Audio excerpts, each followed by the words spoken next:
Egyptian army's tanks gathered close to the well-known Al Tahrir Square, announcing an end to the one-year-long Egyptian democracy.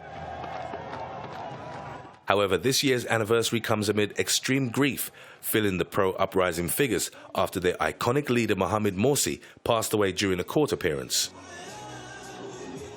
Following 18 days of unabated protests, Hosni Mubarak, who ruled Egypt for 3 decades, was eventually forced to step down and relinquish power to the Egyptian military.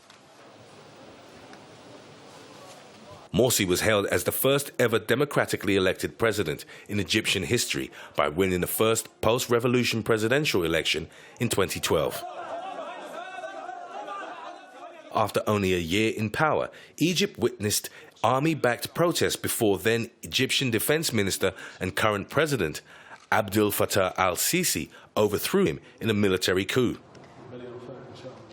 On June 30th, 2013, tens of thousands of people, egged on by the media, took part in anti-Morsi demonstrations while Morsi's followers hit the streets in support of the embattled president.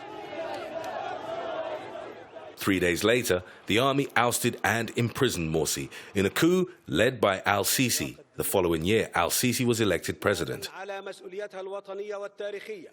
Following Morsi's ouster, Egyptian authorities launched a relentless crackdown on political dissent, killing or imprisoning thousands of Morsi's supporters and members of his now banned Muslim Brotherhood.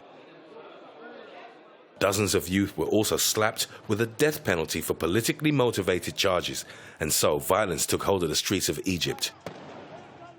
Morsi was abducted and imprisoned, facing a host of charges many believed were totally fake and politically motivated.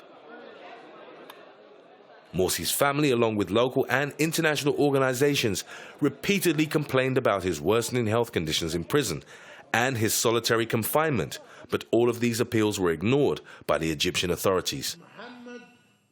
Morsi was labeled by many observers and analysts as the icon of the Egyptian revolution, after his steadfastness and insistence on the uprising principles against the counter-revolution bids to thwart its goals.